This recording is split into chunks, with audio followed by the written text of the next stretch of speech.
beneath the traffic of modern Cairo, under 20 million feet, satellite dishes, and minaret loudspeakers, there are older cities, Roman fortress walls, Fatimid palace foundations, and under all of that, mud brick from a capital called Memphis, older than the pyramids that would rise beside it. Few cities on earth have been conquered, rebuilt, and renamed this many times, and rarely ever disappeared for long, for 5,000 years. Every empire that wanted this stretch of the Nile had to pass through this exact point on the map. This crossroads, pharaohs, Persians, Romans, Arab generals, Ottoman sultans, Napoleon himself. This is not only a story about pyramids.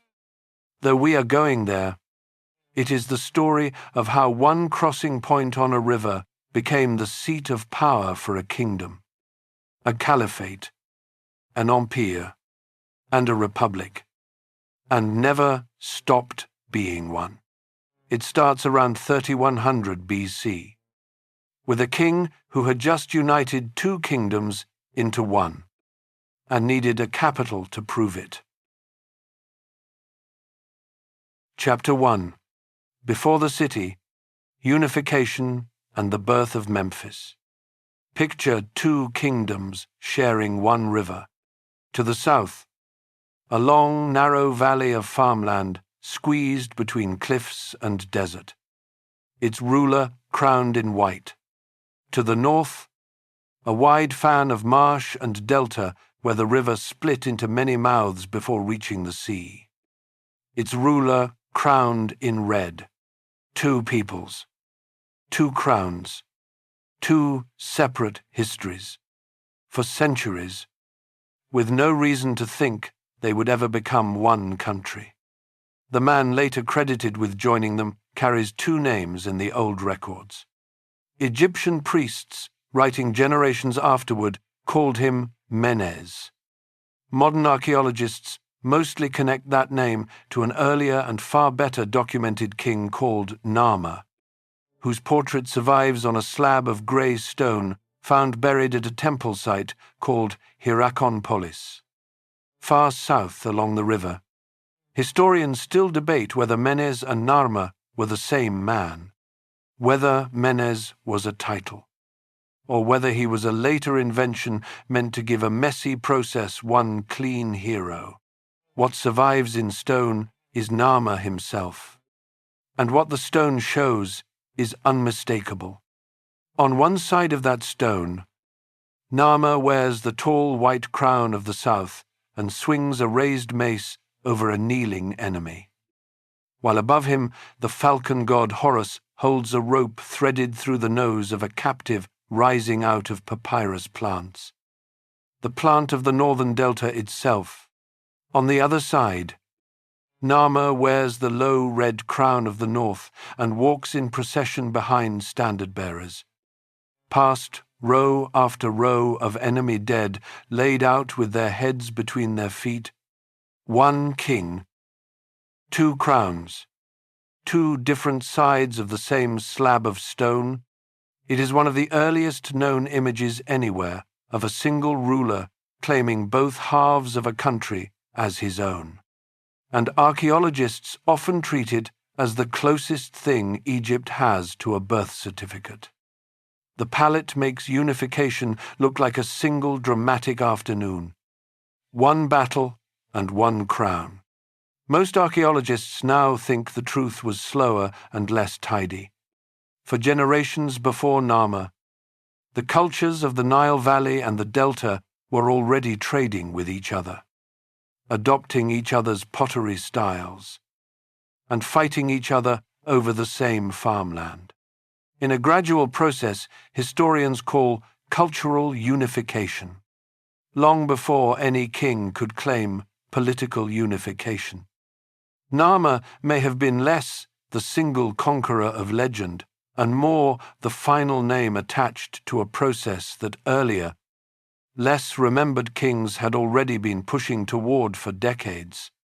The palette is a piece of royal propaganda as much as it is a historical record, carved to make one man look like the whole story. The real sequence of events is impossible to reconstruct with certainty, but the result happened astonishingly early. This unification is usually dated to somewhere around 3100 BC. Stonehenge was still centuries from being razed. Writing barely existed anywhere else on Earth. Most of Europe had no cities at all, and in the Nile Valley, a newly joined kingdom already needed something it had never needed before. A capital that belonged to neither the Old South nor the Old North, built on ground that was new to both of them. The location almost chose itself. Look at a map of the Nile, and one point stands out immediately. It is the place where the narrow farming valley of the south finally opens into the broad, marshy fan of the delta in the north. The exact hinge, the crossroads, between two very different Egypts. Whoever controlled that hinge controlled the traffic between them. Grain moving north, papyrus and fish and delta goods moving south. A capital built there was not a compromise between two rival cities. It was a statement. This new kingdom belonged fully to neither region and fully to both at once. That hinge point still exists. Today it sits a short drive south of downtown Cairo, near a village called Mit Rahina, where a scattering of fallen columns and a single colossal statue of a much later pharaoh, lying on its back, are almost all that remain above ground of the city that once stood there. Everything else, the palaces, the workshops, the temple of Ptah, is buried under centuries of Nile, silt, and the farmland of later generations. The pyramids that Egypt is famous for were built as the tombs of the kings who ruled from this exact spot. Cairo, Giza, and Memphis are not three separate stories. They are the same story. Moving a few kilometers along the same river as each new government chose new ground to build on. The Greek historian Herodotus, writing well over 2,000 years later, recorded a local tradition that the founding king diverted the course of the river itself to clear dry land for his new city, building a great dam to push the water eastward before laying the first walls on the ground it left behind. Modern archaeologists cannot confirm the details of that story, and much of what survives about Egypt's earliest kings blends real memory with later legend. But the underlying claim, that this city was engineered into existence rather than simply grown, does match what excavation has found. Memphis was not a village that happened to get bigger. It was founded as an act of political will. The Egyptians called it several names across the centuries. One of them, Hudkabta, meaning roughly the estate of the spirit of Ptah, maybe the distant root of the word Egypt itself, passed down through Greek. Ptah was the patron god of craftsmen and creation, and his temple at Memphis became one of the most important religious sites in the country for the next 3,000 years.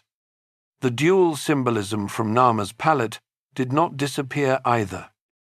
Egyptian kings for the rest of the country's history carried a formal title known as the Two Ladies, invoking a vulture goddess of the south and a cobra goddess of the north in the same breath, a small ceremonial reminder, repeated at every coronation, that the country had once been two.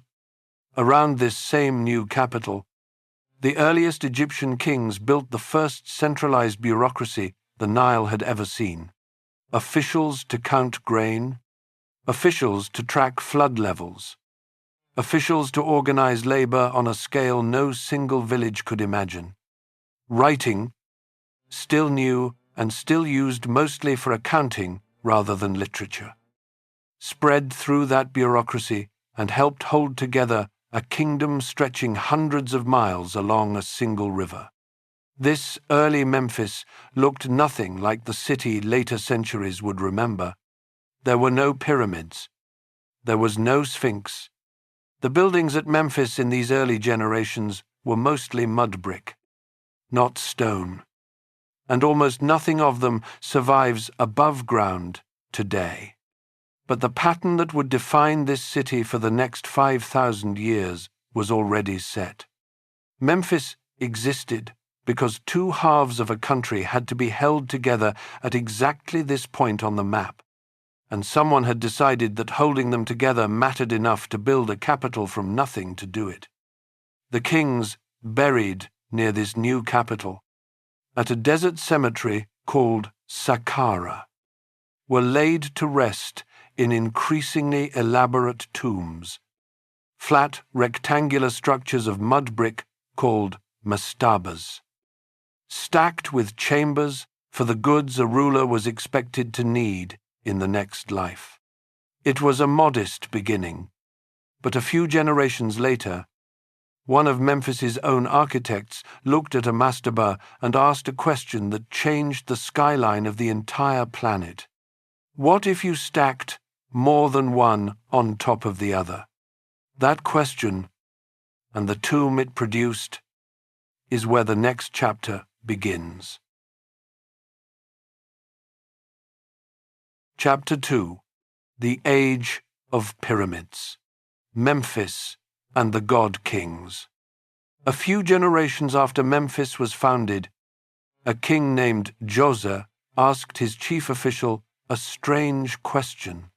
Could a tomb be built not as a single flat mound of mud brick, but as something taller, something that reached toward the sky? The official who answered that question was named Imhotep, and what he built at Saqqara, within sight of Memphis itself, was the world's first large-scale structure made entirely of cut stone. 6 mastabas stacked in shrinking layers to form a stepped pyramid rising roughly 60 meters into the desert air. Imhotep was not a king. He was a commoner who became chancellor, physician, and architect to the throne. And centuries after his death, the Egyptians worshipped him as a god of medicine and wisdom in his own right. Few architects in human history can claim to have invented an entirely new kind of building and then been deified for it. The step pyramid was a beginning, not an ending. A few generations later, a king named Sneferu set out to smooth those steps into a single continuous slope, and the attempt very nearly failed in front of the whole kingdom. His first pyramid at Meidum eventually collapsed, its outer casing sliding away into a mountain of rubble that still surrounds its core today. His second attempt, now called the Bent Pyramid, had to change its own angle partway up the structure after engineers realized the original slope was too steep and too heavy for the foundation beneath it, leaving a pyramid with an unmistakable kink visible from miles away. Only on his third try, the Red Pyramid, did Sneferu's engineers finally get the geometry right, producing the first true smooth-sided pyramid in history. Sneferu built more stone than any king before or after him. He also built the most spectacular failures. Both of those facts are usually left out of the highlight reel. His son inherited both the lessons and the ambition, Khufu, ruling from Memphis in the 26th century BC. ordered the construction of what would become the largest pyramid ever built, a monument at Giza containing more than 2 million blocks of stone, some weighing several tons each, assembled with a precision that still puzzles engineers today, for roughly 3,800 years, until European cathedral spires finally surpassed it in height. The Great Pyramid of Giza was the tallest structure human beings had ever built anywhere on Earth. The Giza pyramids did not always look the way they do today. They were originally sheathed in polished white limestone quarried at Tura, across the river, fitted so precisely that ancient writers described the surface as seamless, catching the sun so brightly the monument would have been visible shining from a great distance across the desert. Almost none of that casing survives on the Great Pyramid itself.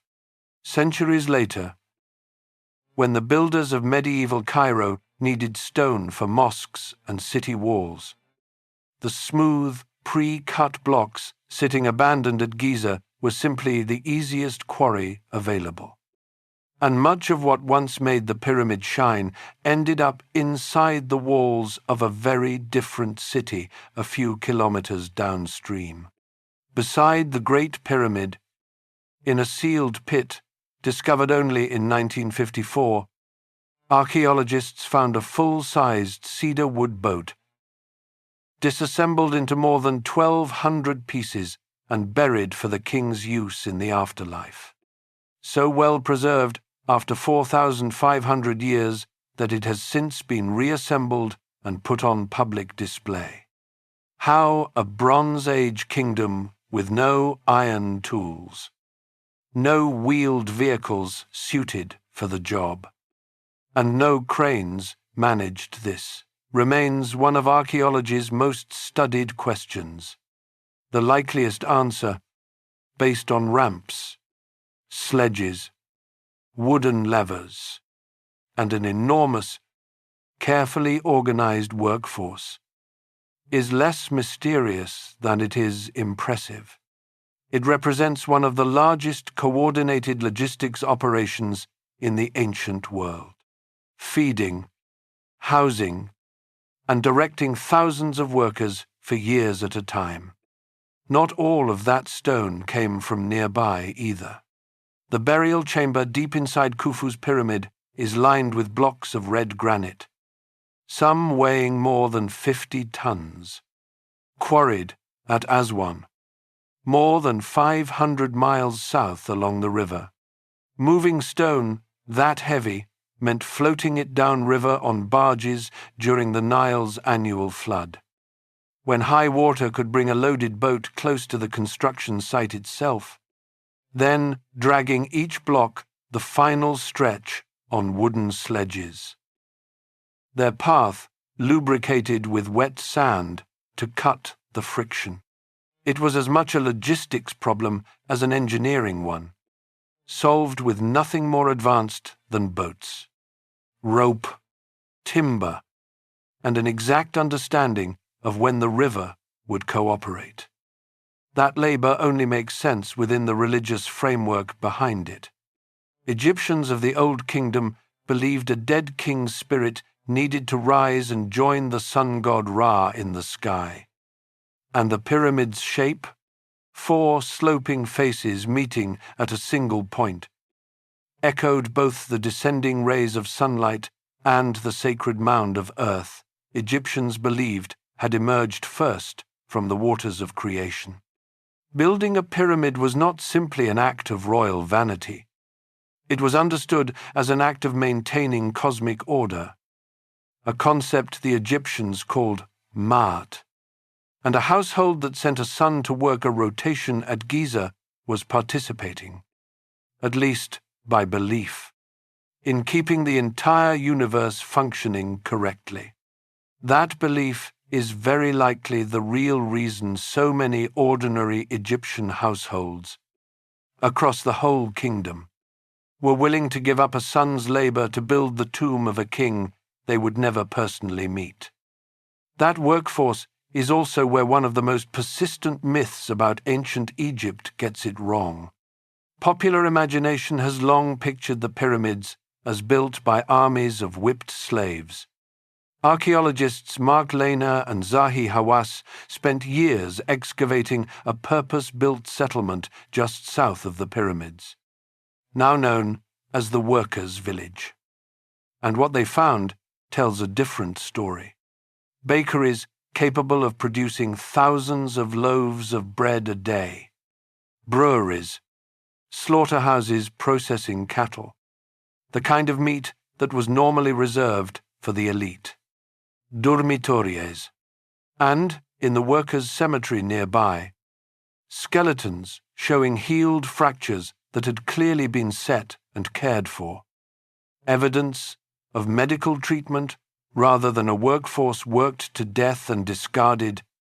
The current scholarly consensus describes most of the pyramid builders as a rotating labor force of Egyptian citizens, likely working under a system of obligated seasonal service, fed and housed at the state's expense, alongside a smaller number of permanent, skilled craftsmen.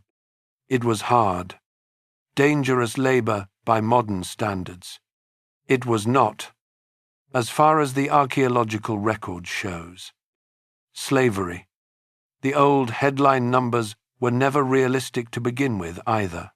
Herodotus, visiting Egypt around 2,000 years after the pyramid was finished, was told it had taken 100,000 men working in rotating 3-month shifts. Based on the size of the workers' settlement and the capacity of its bakeries, archaeologists now estimate a workforce closer to 20 or 30,000 at any given time.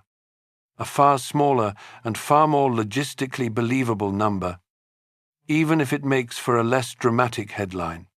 Khufu's son Khafre built the second Great Pyramid at Giza, only slightly smaller than his father's, and positioned with such precision that from certain angles it appears taller due to sitting on higher ground.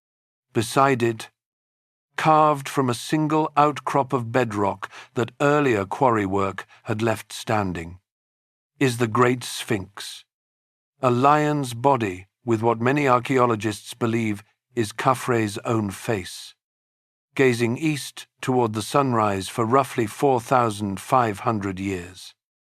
Its nose has been missing for centuries, and one popular story blames Napoleon's soldiers for shooting it off as target practice during their 18th century campaign in Egypt. Sketches of the Sphinx made decades before Napoleon was even born already show the nose missing, which places that particular legend firmly in the category of good story. Bad history. The Sphinx has not always stood in the open the way it does today. For long stretches of its history it sat buried up to its neck in wind-blown sand.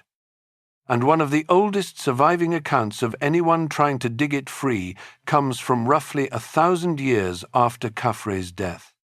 A granite tablet placed between its paws by a new kingdom prince who would later rule as Thutmose IV describes how he fell asleep in its shadow during a hunting trip and dreamed that the monument, speaking to him as a living god, promised him the throne of Egypt if he cleared the sand away. Whether the dream happened exactly as described is impossible to verify from the outside. What the inscription does confirm is that even 1,000 years after it was carved, the Sphinx was already old, already half buried, and already considered powerful enough that a prince wanted the world to know it had chosen him. The third and smallest of the Giza pyramids belongs to Khafre's son, Menkaure, and its reduced scale has never been fully explained.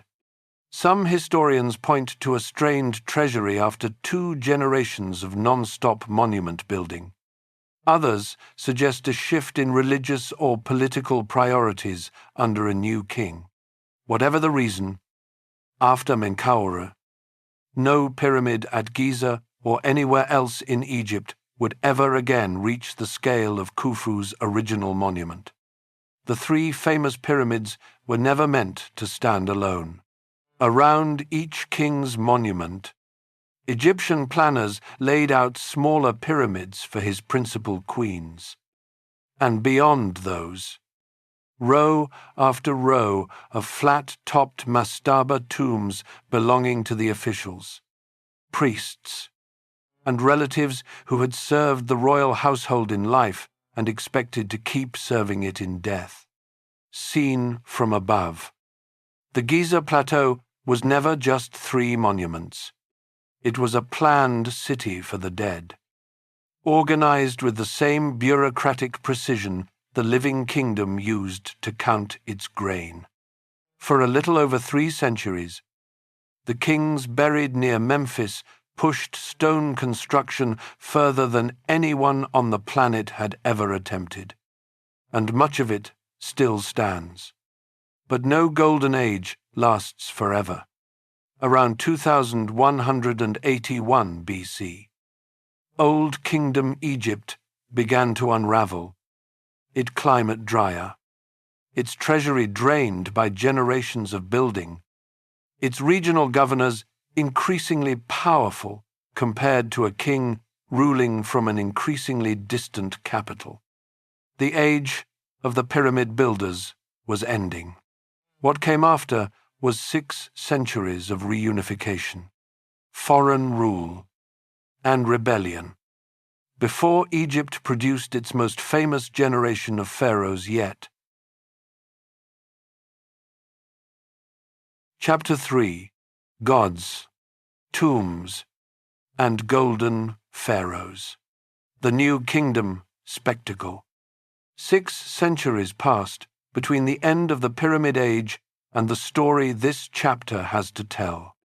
Egypt splintered after that Old Kingdom collapse, reunified under Middle Kingdom pharaohs, prospered for a few more centuries, then fractured again when a group of rulers from Western Asia, remembered in Egyptian records as the Hyksos, seized control of the Delta and, for a time, Memphis itself, ruling northern Egypt from their own capital, while a rival Egyptian dynasty held on in the south. It took a family of southern warrior kings, and eventually one king determined to finish the job, to drive the Hyksos out of the country entirely and reunite Egypt one final time. Launching its most famous and most powerful era, the pharaohs of this new kingdom mostly chose to build their temples and carve their tombs hundreds of miles south of Memphis, near a city called Thebes. Hidden in a desert valley, the ancient Egyptians simply called the Great, but Memphis never stopped functioning. It remained Egypt's administrative and military heart, the city where the machinery of state kept running, training soldiers and managing the Delta's trade, even while the religious spectacle and the gold gathered somewhere else. The new kingdom's most surprising ruler came only a few generations into this new golden age. Hatshepsut was the daughter of one king, the wife of another, and, after her husband's early death, regent for a young stepson too small to rule alone, regents in Egypt were expected to step aside once the boy grew up. Hatshepsut did not. Instead, she had herself crowned as pharaoh in her own right. One of only a handful of women in 3,000 years of Egyptian history to hold the title with full royal authority. And she had herself depicted in official art wearing the false beard and formal regalia of a male king, not because anyone was confused about her sex, but because the office of pharaoh itself, in Egyptian religious thought, was written as inherently masculine, and royal art followed the office rather than the person. Her reign, which lasted roughly 2 decades, is remembered less for war than for construction and commerce.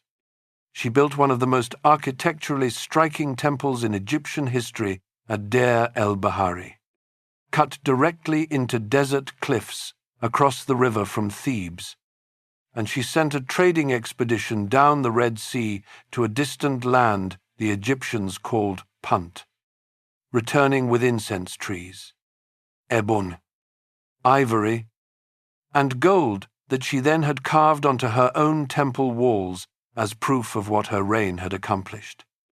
That success did not protect her memory afterward.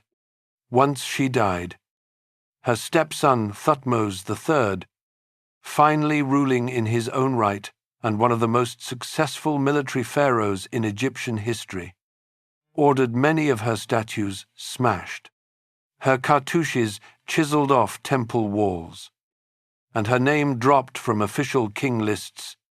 Historians still debate why. Some see personal resentment after decades spent in his stepmother's shadow. Others see something more practical, an attempt to erase the precedent of a woman ruling as pharaoh so no future rival could point to it as justification. Either way, Hatshepsut's name was efficiently written out of Egyptian history for more than 3,000 years. Pieced back together only after 19th century, archaeologists began matching her damaged statues and broken cartouches back to a reign the official record had tried hard to pretend never happened. Once free to rule alone, Thutmose III spent much of his reign campaigning through the Levant, extending Egyptian influence further than any king before him and bringing home tribute, prisoners, and access to gold-producing regions in Nubia to the south, wealth that would go on to finance nearly every temple and tomb the new kingdom is now remembered for, including several this chapter is about to describe. A few generations later, a king who took the name Akhenaten attempted something closer to a religious revolution, briefly abandoning Egypt's entire pantheon of gods in favor of exclusive worship of the sun disk, moving the capital to a new city built specifically for that purpose, and reshaping royal art into an unusually stylized, almost fragile-looking form, a style immortalized above all in the painted limestone bust of his chief wife, Nefertiti. Now one of the most recognized faces to survive from the ancient world. The experiment did not survive him. His young son and successor, born under Akhenaten's new religion and originally named Tutankhaten, was still a child, likely no older than 9, when he inherited a throne surrounded by advisors eager to undo his father's changes. Within a few years, the boy king had changed his own name to Tutankhamun, restored Egypt's traditional gods, and moved the royal court back toward Memphis and Thebes. He died in his late teens, after a reign of only about a decade, having accomplished little that Egyptian priests considered worth recording at length. By almost every measure available to Egyptologists, he was a minor king. History had other plans for his reputation. For more than 3,000 years, his small, hastily finished tomb sat forgotten in the Valley of the Kings, buried under debris from later construction and overlooked by tomb robbers who had stripped nearly every other royal burial in the valley. In November of 1922, a British archaeologist named Howard Carter, funded for years by the wealthy Lord Carnarvon and running out of both money and patience, finally broke through a sealed doorway his team had uncovered. Peering through a small hole by candlelight, Carter found himself looking into a chamber glittering with gold. statues, and objects untouched for millennia. The tomb of Tutankhamun turned out to be the only royal burial from the Valley of the Kings ever found, almost completely intact. And the sheer volume of treasure inside, including a solid gold death mask that has since become one of the most recognized objects on Earth, made an otherwise minor pharaoh into the most famous name in ancient Egyptian history. Modern genetic testing on his mummy has since added an unglamorous footnote to that golden legend. Tutankhamun appears to have had a clubfoot, walked with the aid of canes found stored in his own tomb, and was carrying malaria at the time of his death. Conditions some researchers connect to generations of close intermarriage within his own family. The boy behind the golden mask was, by most reconstructions, in considerably worse health than the treasure surrounding him would ever suggest. That fame came with a legend attached almost immediately. Lord Carnarvon died a few months after the tomb was opened, from blood poisoning after a mosquito bite became infected, and newspapers of the era, hungry for a sensational angle, quickly built a story around an ancient curse, striking down anyone who disturbed the boy king's rest. The idea made for irresistible headlines and has never fully gone away since. It is not, however, supported by the evidence. No curse inscription of that kind has ever been found in the tomb itself. A statistical study of the people actually present at the tomb's opening, published years later in the British Medical Journal, found no unusual pattern of early death among them. And Howard Carter, the man who spent the most time in direct contact with the tomb, lived for another 17 years afterward. The curse of Tutankhamun belongs less to Egyptian history than to 1920s newspaper history. A story about the press as much as about the pharaoh. If Tutankhamun became famous through discovery, the new kingdom's other legendary name earned his fame the old-fashioned way, through sheer scale of achievement while he was alive. Ramses II ruled for roughly 66 years, an extraordinarily long reign by any ancient standard, and used that time to build more monuments across Egypt than perhaps any king before or since, including the two massive rock-cut temples at Abu Simbel, carved directly into a mountainside in the far south, their entrances guarded by 4 seated colossal statues of himself facing the rising sun. Early in his reign, he led the Egyptian army against the Hittite Empire at the Battle of Kadesh, a fight neither side conclusively won, despite Ramses later having it carved onto temple walls across the country as a personal triumph. What came after the battle mattered more than the battle itself. Roughly 16 years later, Egypt and the Hittites signed a peace agreement, generally regarded as the oldest surviving written peace treaty in world history, with a copy still on display today at the United Nations as a symbol of diplomacy succeeding where war had failed. Ramses is also often credited with fathering more than 100 children over his long life, a figure ancient inscriptions report, but modern historians treat with some caution, given how often Egyptian kings inflated the size of their own households for propaganda purposes. Abu Simbel itself very nearly disappeared in the 20th century. When Egypt built the Aswan High Dam in the 1960s, engineers realized the rising waters of the new reservoir behind it would submerge both temples completely. In a UNESCO-led rescue operation, teams cut the entire complex into more than 1,000 numbered blocks. some weighing up to 30 tons, and reassembled the whole temple on higher ground nearby. So precisely that sunlight still reaches deep into the inner sanctuary on the same 2 days each year that it always has. A monument built to make one king look eternal ended up needing very modern engineering to actually become so. By the time Ramses II died, at around 90 years old, Egypt had reached a scale of wealth, territory, and monument building it would never fully recover after him.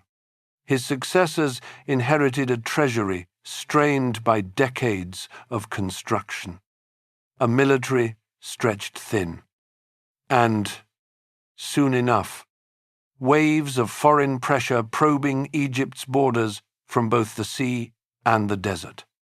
Memphis and Thebes had spent centuries as twin capitals of the richest kingdom on earth. What came next was harder, and it started with a crown that no longer felt as secure as it once had. Chapter 4. Twilight of the Pharaohs, Invasion, Alexander, and Cleopatra. Ramses II's successors inherited a kingdom that no longer commanded the world the way he once had. Over the next 4 centuries, the throne of Egypt changed hands more often than it had in the previous 1,500 years combined. Libyan generals. Descended from foreign mercenaries the pharaohs themselves had once recruited into the army, eventually grew powerful enough to simply take the throne for themselves. A dynasty of kings from Nubia, far to the south, conquered Egypt not long after and ruled it as their own for nearly a century, restoring old temples and reviving old kingdom art styles even as they governed from a foreign homeland. Their most notable king, Taharqa, appears not only in Egyptian records but in Assyrian and biblical ones as well, a rare case of a pharaoh whose name survives in 3 separate ancient traditions at once. Assyrian armies eventually invaded from the east and sacked Thebes so thoroughly that the destruction was still being invoked generations later, by a Hebrew prophet warning Nineveh, Assyria's own capital, that it would suffer that very same fate. Through all of it, Memphis kept functioning as it always had, an administrative center too useful to abandon, changing hands between dynasties the way a capital city changes hands, without ever entirely losing its purpose. The most serious blow came from further east still. In 525 BC, the Persian king Cambyses II defeated the Egyptian army and made Egypt a province of the largest empire the world had yet seen, ruled from Persia by governors called satraps. His reputation in Egypt was not a kind one, in large part thanks to the Greek historian Herodotus, who described him as openly hostile to Egyptian religious practice. Herodotus also recorded one of ancient history's strangest unsolved stories: a Persian army of some 50,000 men that Cambyses allegedly sent into the western desert to destroy a rival oracle, said to have vanished completely, swallowed by a sandstorm and never seen again. Archaeologists have searched for physical evidence of that lost army for more than a century without a confirmed result, and most historians now treat the tale as at least partly exaggerated. Though a genuine failed desert expedition may sit somewhere underneath the legend, Egypt rebelled and won back its independence more than once over the following 2 centuries, only to be reconquered each time. By the 4th century BC, an exhausted kingdom that had once built the pyramids was, for a second time, simply another Persian province. its temples still standing, but its throne no longer occupied by anyone who called Egypt home. That changed in 332 BC, when a young Macedonian king named Alexander marched into Egypt and the Persian garrison surrendered almost without a fight. Egyptians, who had spent 2 centuries resenting Persian rule, largely welcomed him as a liberator rather than a conqueror. Alexander traveled to Memphis and had himself crowned pharaoh there, in the ancient temple of Ptah, performing the traditional rituals an Egyptian audience expected of a legitimate king. Before founding an entirely new city on the Mediterranean coast that would carry his own name, Alexandria was built to look outward, toward Greece and the wider Mediterranean world, and it would eventually eclipse every other city in Egypt in wealth and fame. But the coronation still happened at Memphis, because in Egyptian eyes, a king was not fully a king until Memphis said so. Alexander died only 9 years later, without ever returning to Egypt, and his empire fractured among his generals.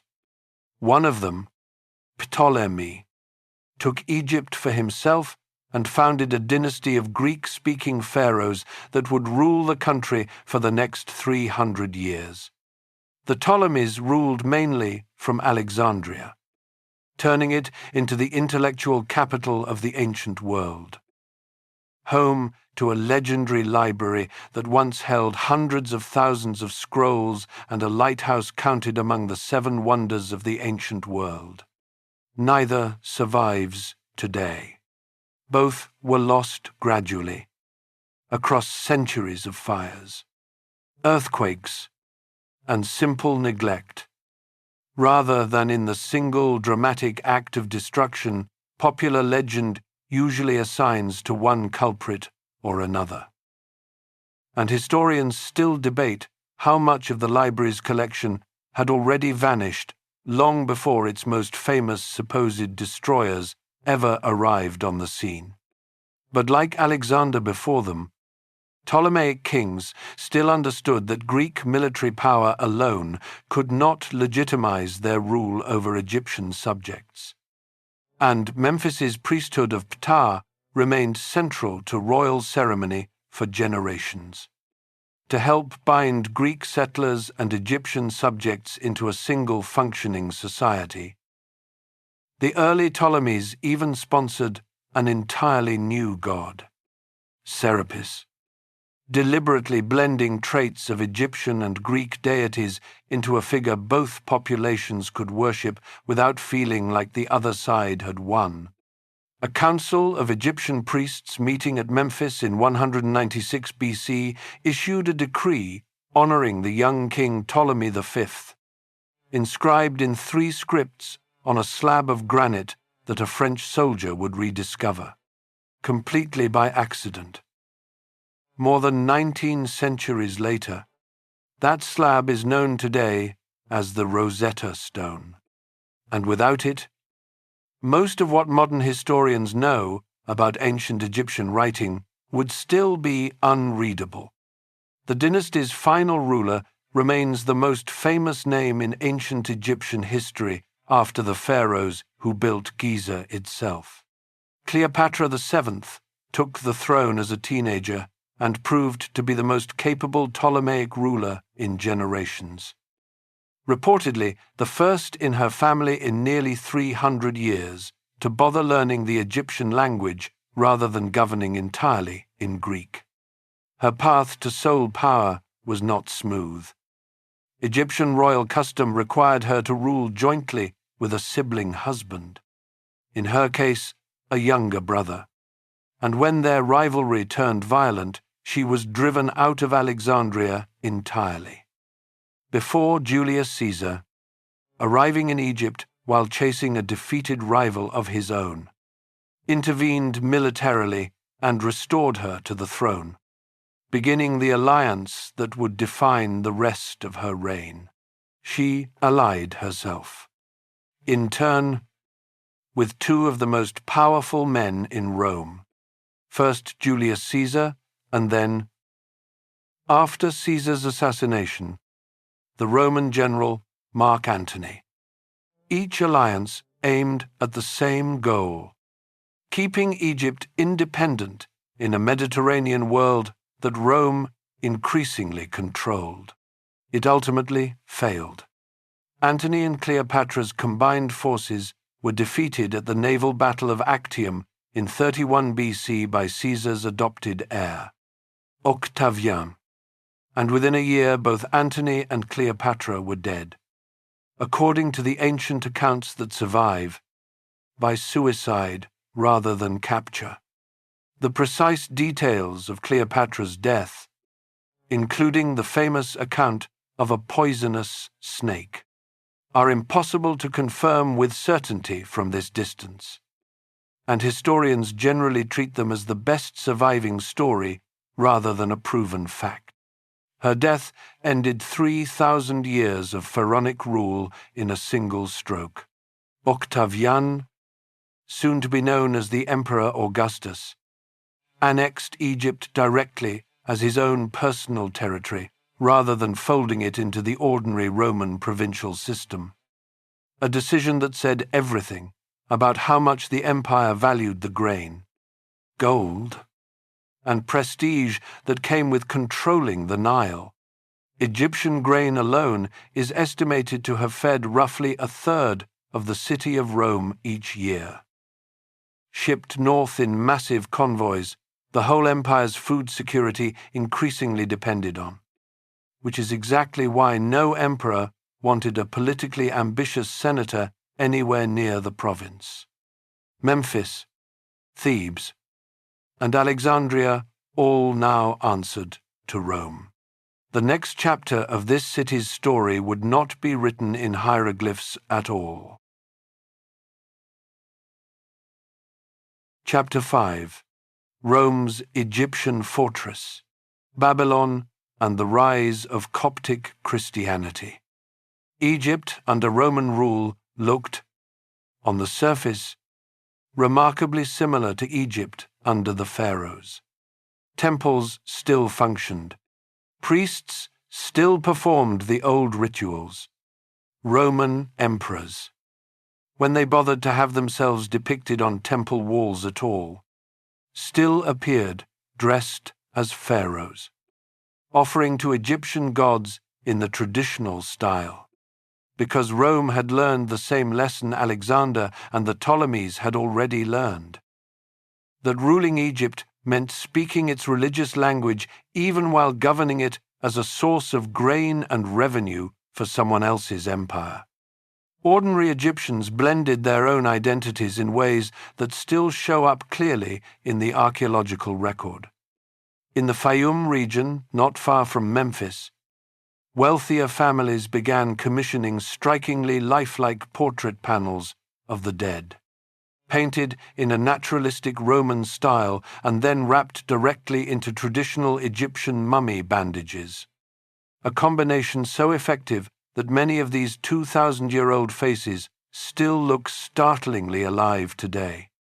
What Rome added was a permanent, heavily garrisoned military presence, and the site chosen for its main fortress on the Nile sits only a short distance from ancient Memphis itself, on the river's eastern bank. At the point where the valley finally widens into the delta, the fortress that grew there became known as Babylon, a name whose origin nobody has ever fully settled. Some ancient writers claimed it was named for Babylonian captives or soldiers settled there generations earlier. Others thought it was simply a Greek mishearing of an older Egyptian place name. Whatever the truth, the name stuck, and the site itself mattered more than its etymology ever would. This exact spot, not Memphis, a little further south, is where the city of Cairo will eventually grow from. One of that fortress's original gate towers is still standing today, and Christians eventually built a church directly on top of it. suspended over the old Roman gatehouse and still known, quite literally, as the Hanging Church. It remains an active place of worship in Cairo to this day, which means a structure rooted in the same Roman defensive walls this chapter is describing has now been in continuous or near continuous religious use for the better part of 2,000 years. The fortress reached its most imposing form under the Emperor Trajan in the early 2nd century AD, rebuilt with massive round towers and thick walls, sections of which still stand today inside what is now called Old Cairo. Trajan also reopened and extended an ancient canal linking the Nile near this same spot to the Red Sea, a waterway first attempted by pharaohs 1,000 years earlier and finished, in fits and starts, by Persian and Ptolemaic engineers before him. For a while, a ship could sail from the heart of Egypt to the Red Sea and beyond without ever touching open desert, a level of connectivity the region would not fully recover again for roughly 1,700 years, until a very different canal was cut much further north. While Roman soldiers manned the fortress walls, a religious transformation was already underway that would matter far more to Egypt's long-term identity than any garrison. Church tradition credits the arrival of Christianity in Egypt to St. Mark, said to have preached in Alexandria sometime in the middle of the 1st century AD, though the earliest solid historical evidence for an organized Christian community in the city comes somewhat later. Whatever its exact starting point, the new religion spread with remarkable speed. By the 4th century, Egypt had become one of the most thoroughly Christian regions anywhere in the Roman world, and Alexandria's catechetical school had grown into one of early Christianity's most important centers of theological scholarship, producing thinkers whose writings shaped Christian doctrine for generations afterward. Persecution of that growing faith reached its most severe point under the Emperor Diocletian at the very end of the 3rd century, when thousands of Egyptian Christians were executed rather than renounce their beliefs.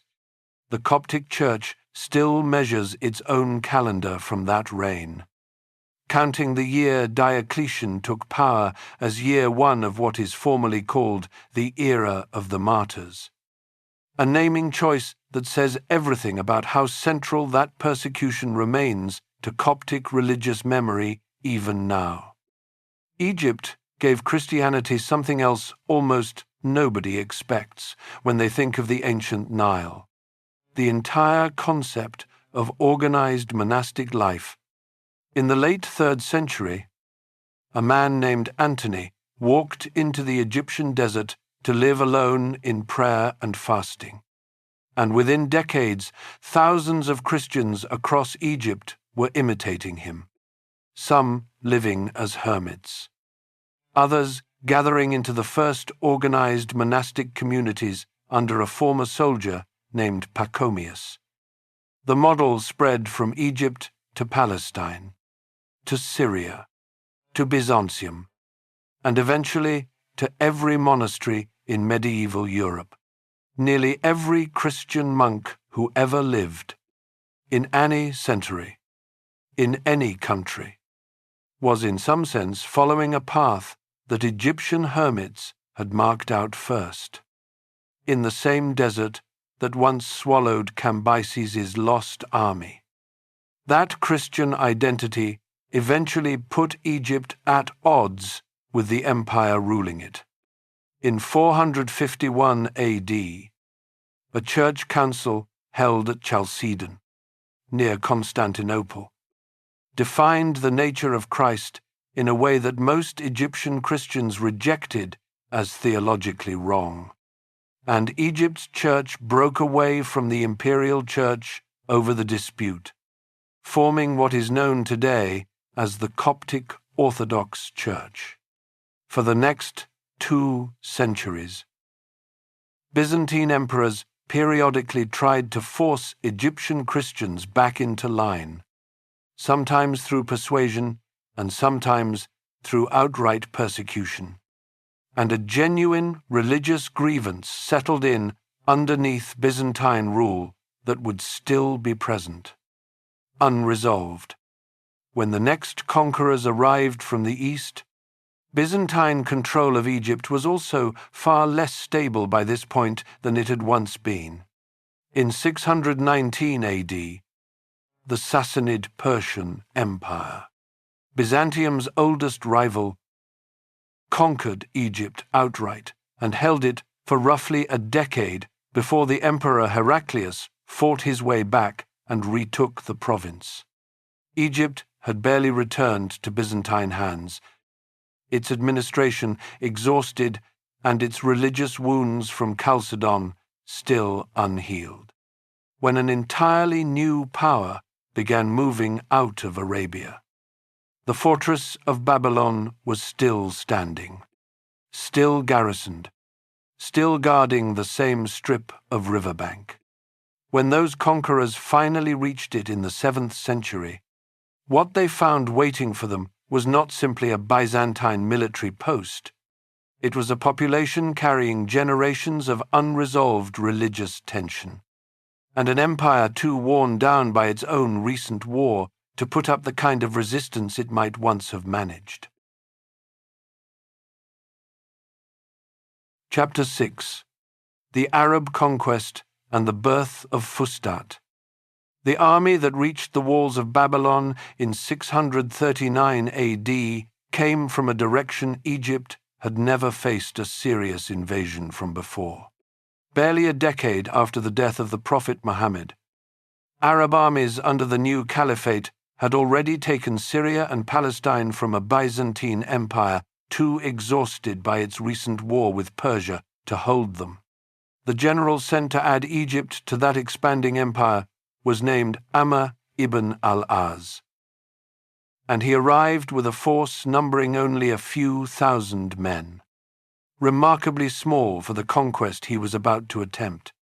Amr had not set out with entirely formal permission either.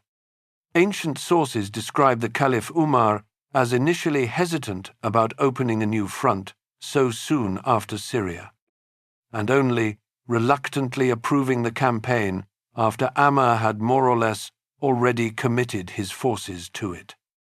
A reminder that even history's most sweeping conquests often began as decisions made in the field rather than grand strategies drawn up in advance. The fortress of Babylon held out for months, its Roman-built walls doing exactly the job they had been designed for centuries earlier. Amr's smaller army settled in for a siege rather than an assault, and reinforcements eventually arrived from Arabia to strengthen his position. By the spring of 641 AD, with negotiations underway and the wider Byzantine position in Egypt collapsing, the fortress surrendered. Alexandria, the great Byzantine capital where most of Egypt's wealth and administration was still concentrated, held out slightly longer before its own governor negotiated a peaceful surrender rather than face a prolonged siege of a city that size. Amr made a decision at this point that would shape Egypt's geography for the rest of its history. Rather than ruling from Alexandria, a coastal city he considered too exposed to Byzantine naval attack and too far from the supply routes connecting his army back to Arabia, he chose to build an entirely new garrison town immediately outside the walls of Babylon itself. On the same stretch of riverbank this whole story keeps circling back to. He called it Fustat, an Arabic word most commonly translated as tent, and later tradition explained the name with a story that Amr had left his own command tent standing on the site rather than take it down, supposedly because a dove had nested inside it during the siege and he refused to disturb the bird. Whether that particular detail is true or a charming addition applied after the fact, the underlying pattern fits a wider one. Arab commanders across the newly conquering caliphate were founding similar garrison cities elsewhere at almost exactly the same time. At Kufa and Basra in Iraq, among others. New administrative centers built fresh rather than simply moving into whatever capital they had just defeated. At the heart of the new town, Amr built a mosque that still carries his name today. The first mosque ever constructed in Egypt and, by most accounts, on the entire African continent. The original structure was small and simple, expanded many times over the centuries that followed, but its location has never moved, and it remains an active place of worship in what is now called Old Cairo. Standing only a short walk from the Roman fortress walls and the hanging church described in the previous chapter, Fustat's location also handed it control over something even more valuable than religious symbolism: the ability to measure the Nile's annual flood and therefore predict and tax the harvest that depended on it. A structure called a nilometer, built on an island in the river just off the new city, used a graduated column to track the flood's height each year. Information that set tax rates across the entire country and made whoever controlled that measurement one of the most powerful officials in Egypt. The new rulers did not generally force conversion on Egypt's Christian majority.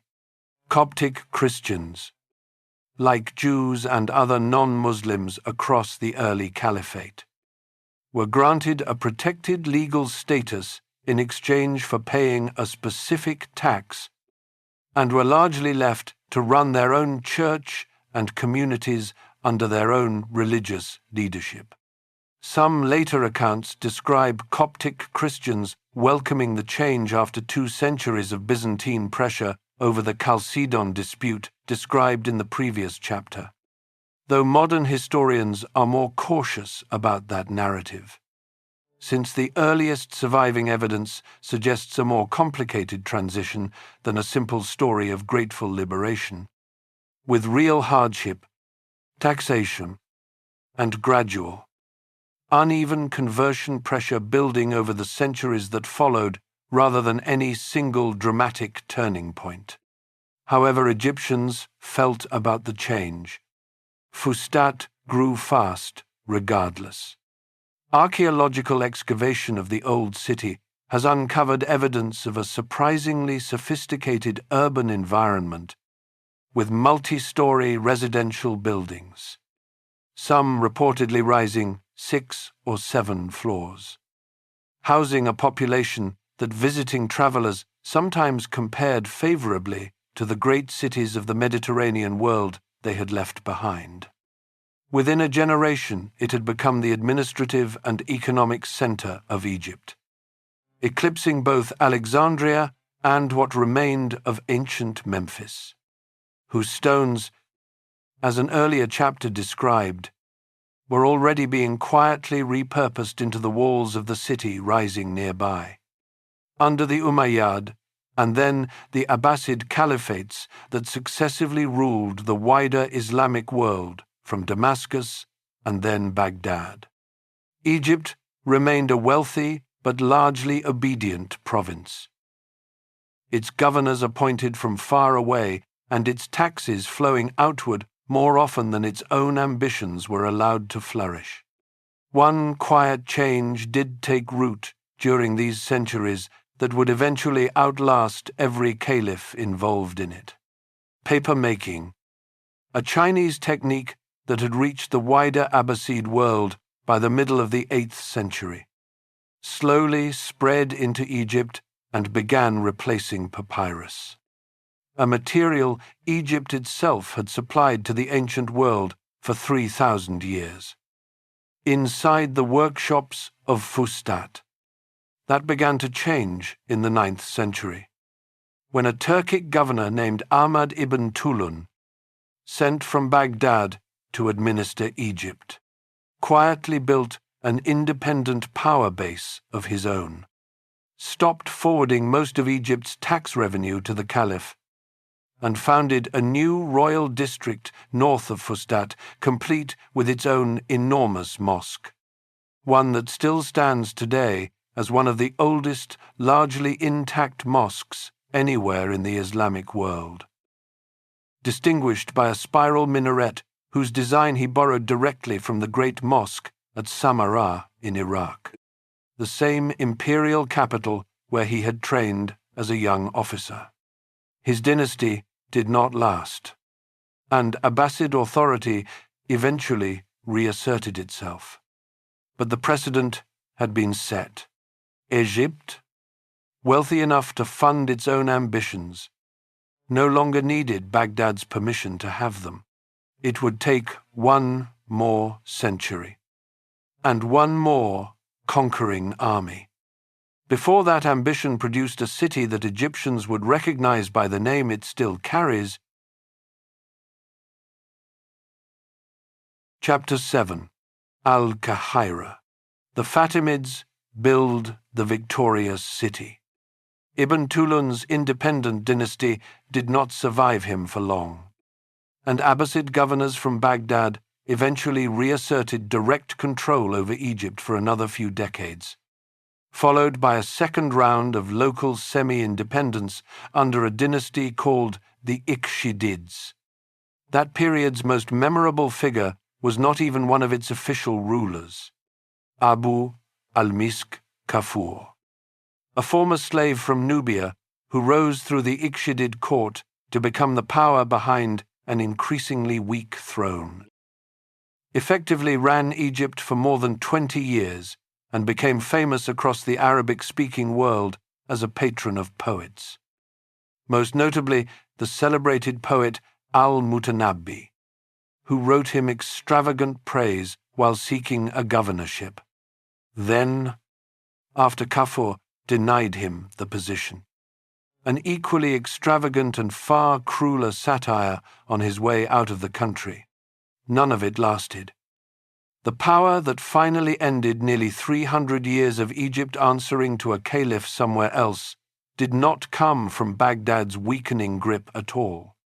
It came from the West, from a rival caliphate that had spent decades building an empire across North Africa and now had Egypt squarely in its sights.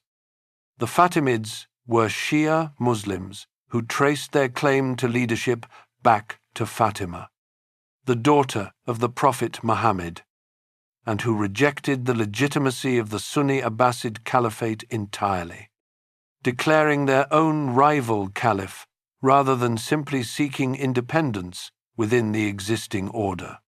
Their movement had begun roughly 60 years earlier in North Africa under a leader who claimed the title al-Mahdi, the rightly guided one, a figure Islamic tradition expected to appear before the end of the world, and the dynasty never entirely let go of that messianic self-image, even after it had settled into the more ordinary business of running an empire. By the 10th century, they controlled a growing state based in what is now Tunisia, and Egypt, wealthy, strategically placed, and only lightly defended after decades of weak Ikhshidid rule, was the obvious next target. The general who delivered that conquest was named Jawar, known by the epithet al-Sikili, the Sicilian, suggesting origins as a slave soldier from that island who had risen through Fatimid ranks entirely on ability rather than birth. A career path not unusual in medieval Islamic armies, and one that would matter again in this city's story centuries later. In 969 AD, he marched into Egypt against barely any resistance at all. Rather than occupy Fustat itself, Jawhar followed the pattern, Amr and Ibn Tulun had already set a few centuries and a few hundred meters apart, building yet another new city just to the north. This one intended as a heavily fortified palace complex for his caliph rather than an open commercial town. He called it Al-Qahira, a name most commonly translated as the Victorious or the Subduer, though the story behind that name has more than one version. One tradition credits it to a simple military boast about the victory that had just been won.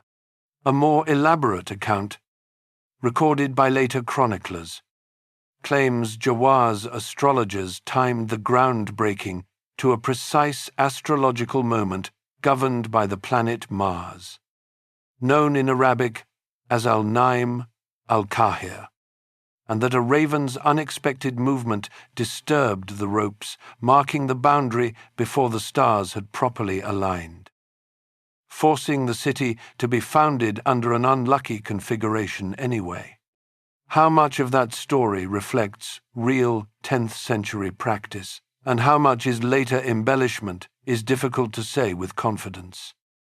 But the name endured regardless, eventually softened into the word the rest of the world still uses for the city today: Cairo. The following year, Jawah laid the foundations of a congregational mosque at the heart of the new palace city, intended primarily as a center for training Ismaili Shia missionaries and officials to serve the new regime. That mosque, Al-Azhar, grew over the following decades into a full center of Islamic learning, and it remains active today as one of the oldest institutions of higher religious education, still functioning anywhere in the world. Its exact ranking among the very oldest, a matter some historians debate, depending on how strictly the term university gets defined.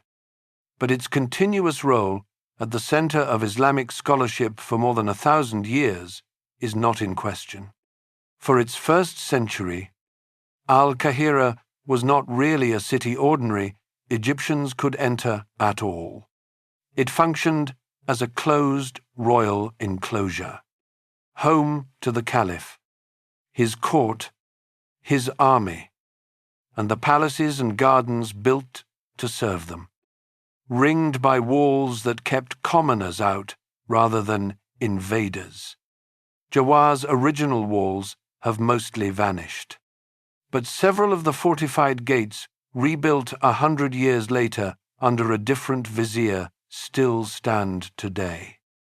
Their massive stone arches, Bab al-Futuh and Bab Zuwayla among them, still marking the boundary of what was once a royal enclosure closed to the ordinary population living just outside it.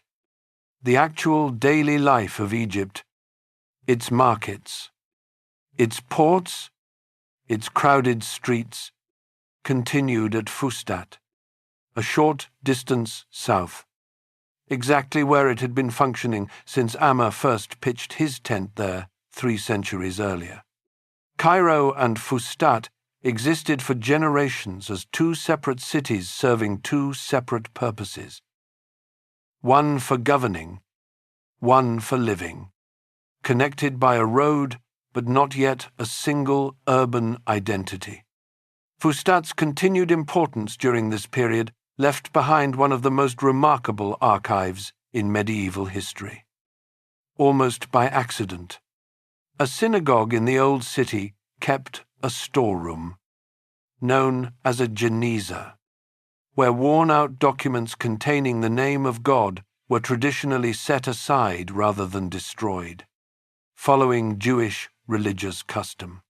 Over the centuries that followed, that storeroom filled with hundreds of thousands of ordinary documents, letters, contracts, shopping lists, court records, giving later historians an unmatched window into everyday medieval life across the Mediterranean trading world that no royal chronicle could ever have provided on its own.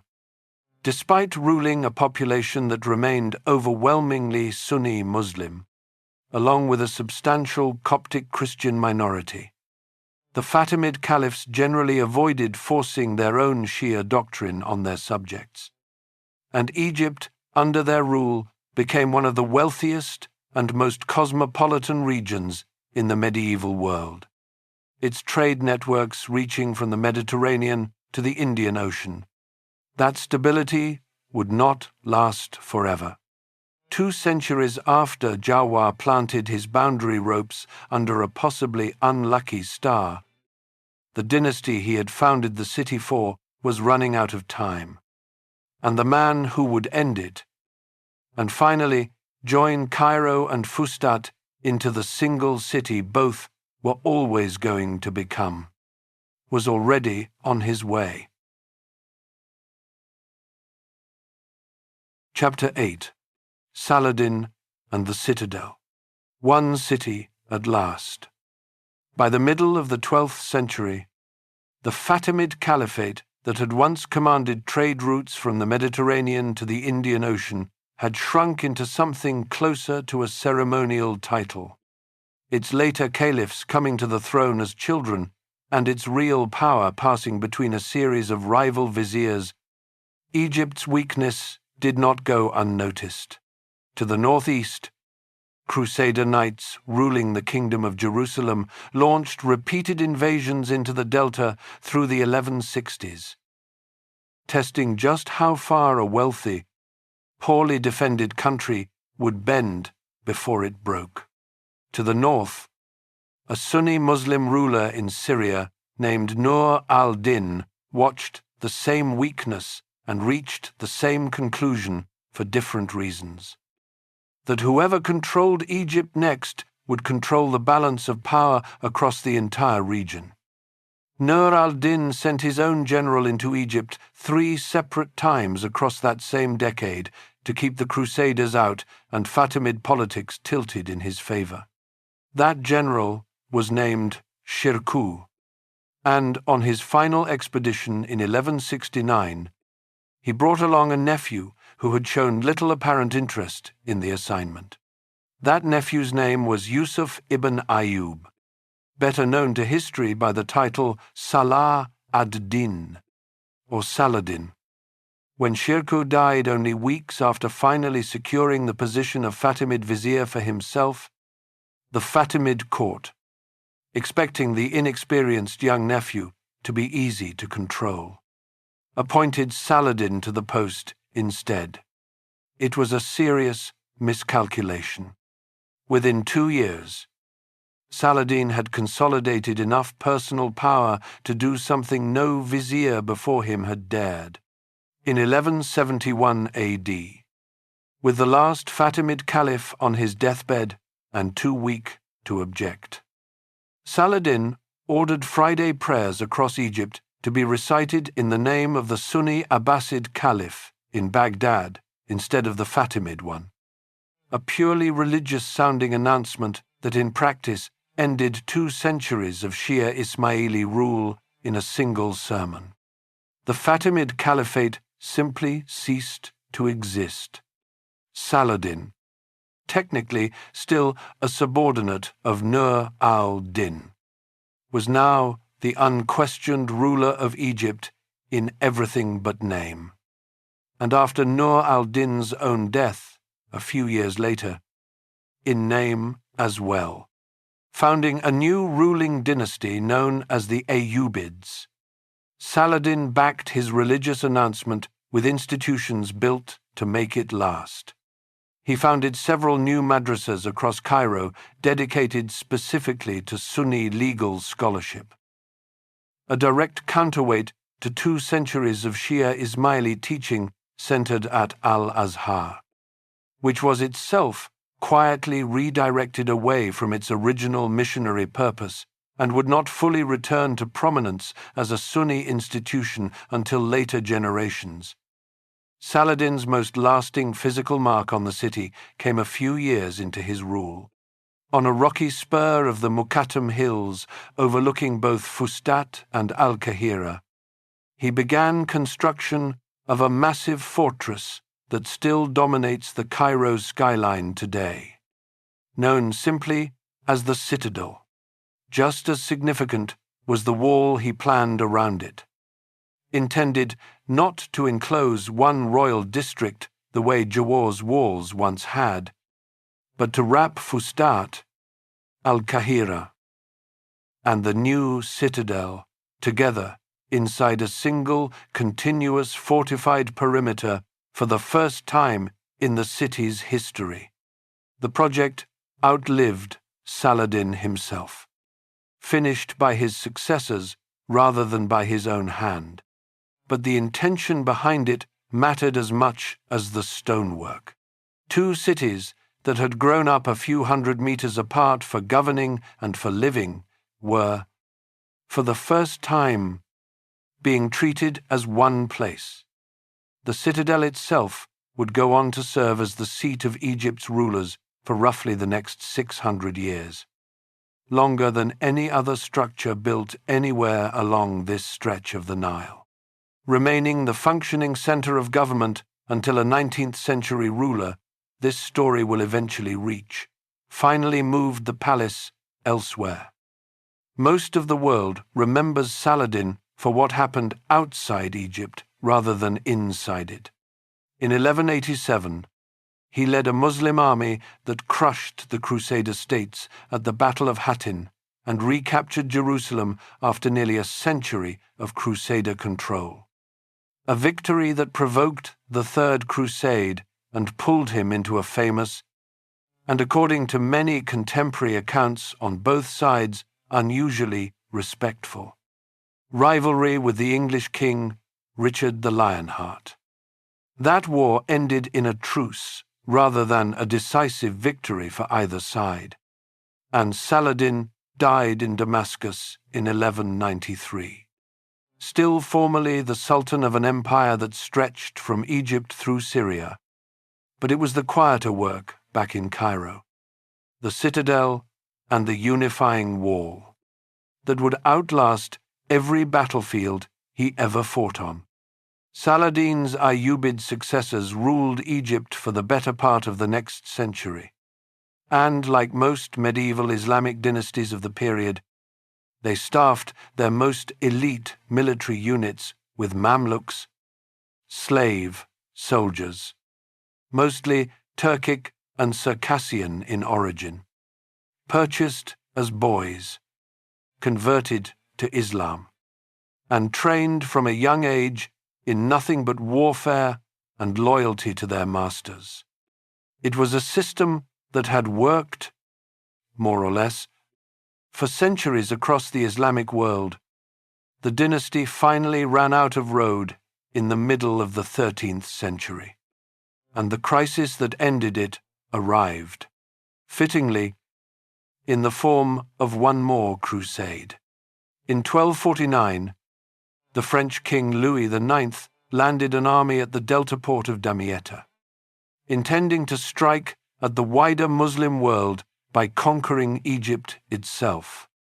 The reigning Ayyubid Sultan, As-Salih Ayyub, died in the middle of the crisis, and his wife, a former slave herself named Shajar al-Dur, concealed his death from the army for weeks rather than risk a collapse in morale at the worst possible moment, forging his signature on official orders until a transition could be arranged.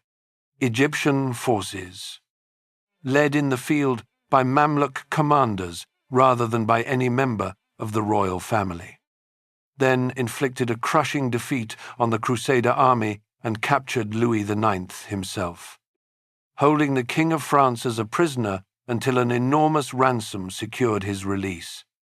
The men who had actually won that victory were not going to be satisfied for long serving a dynasty that had barely survived it. Chapter 9. The Mamluk Golden Age. Sultans born as slaves. Rulers of a golden city. The Mamluk commanders who had just captured a king of France did not wait long to settle the question of who would actually rule Egypt. Shajar al-Dur, the same former slave who had concealed her husband's death through the crisis, was proclaimed Sultana in her own right within weeks, becoming the first woman to rule Egypt since Cleopatra herself, more than 12 centuries earlier. Her reign lasted only a matter of weeks. Under pressure from the wider Islamic world, uncomfortable with a woman holding the title of Sultan outright, she married one of her own Mamluk generals and formally transferred power to him, though contemporary accounts suggest she remained the real force behind the throne for some time afterward. It hardly mattered whose name appeared on the coinage. Power in Egypt had permanently shifted to the Mamluks themselves, and it would stay there for the next 260 years. That new Mamluk regime faced its first true test almost immediately, and it was not a small one. A Mongol army under a grandson of Genghis Khan had already destroyed Baghdad in 1258, ending 5 centuries of Abbasid rule there in a matter of days, and was now advancing through Syria with every appearance of unstoppable momentum. In 1260 AD, a Mamluk army marched north out of Egypt to meet them at a site in Palestine called Ain Jalut, and in a single battle inflicted the Mongol Empire's first serious, undeniable defeat anywhere it had fought. It was not simply a local victory. Ain Jalut marked the effective limit of Mongol expansion into the Islamic Mediterranean world, and Cairo, rather than Baghdad or Damascus, was now unmistakably the center of Sunni Islamic power. The general most responsible for that victory, a Mamluk named Baibars, became Sultan himself only a few years later. After the death of his predecessor, under circumstances later chroniclers described with considerable suspicion, Baibars spent the following 17 years consolidating Mamluk power with a combination of military energy and administrative reform that few sultans before or after him could match, campaigning against the remaining Crusader states along the coast, restoring the Abbasid Caliphate in a symbolic form under Mamluk protection in Cairo itself, and improving roads, postal networks, and canals across Egypt. By the time a later sultan named Khalil captured the last significant Crusader stronghold at Acre in 1291, nearly 2 centuries of Crusader presence in the Levant had been ended almost entirely by Mamluk armies operating out of Cairo. Baibars also built one of the medieval world's most effective communication networks. A relay postal system of way stations and fast horses that could carry messages between Cairo and Damascus in as little as 4 days, letting him respond to threats across his empire faster than almost any rival power of the era could manage. He also proved a shrewd diplomat, forging an alliance with the Golden Horde Mongols of southern Russia against their own rival cousins ruling Persia, turning one branch of the very family that had just ravaged Baghdad into Mamluk Egypt's most useful counterweight against the other. The system that produced men like Baibars was deliberately built not to become hereditary. A Mamluk sultan's own sons rarely inherited real power for long, because status in this system belonged to the individual slave soldier who had been purchased young, converted and trained not to his bloodline. Each generation of rulers had to be replenished the same way the first one had, through fresh purchases of young boys from the Caucasus and the Central Asian steppe, raised in barracks, schools that taught combat, horsemanship, and Islamic law before any of them were freed and inducted into the military elite as adults. It was, in effect, an aristocracy that could never simply be born into, only earned through training, which is part of why Mamluk armies stayed formidable for so long, even as hereditary dynasties elsewhere in the medieval world grew soft with comfortable succession. That military success would have meant little without the money to sustain it, and Cairo's money came overwhelmingly from one source: its lock on the spice trade. Goods from India and further east arrived by ship at Red Sea ports, crossed overland to the Nile, and floated down to Cairo's warehouses before continuing on to Mediterranean merchants, mostly Venetian and Genoese, who then carried them into Europe at an enormous markup. Every stage of that route ran through territory the Mamluks controlled, and every stage was taxed.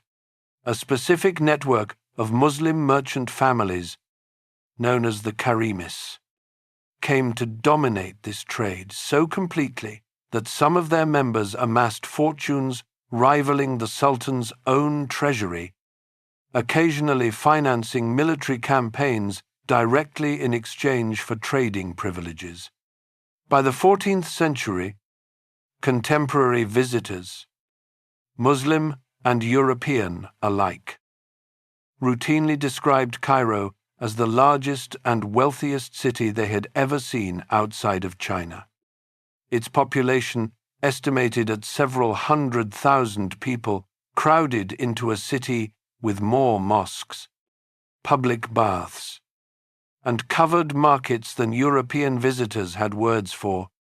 The Moroccan traveller Ibn Battuta, passing through on his way to Mecca in the 1320s, described a city so vast and so busy that he compared its crowds to waves of the sea, and admitted struggling to find words adequate to its markets, its bridges, and the sheer number of its inhabitants. That golden age was not spared history's worst catastrophe. The Black Death reached Cairo in 1348.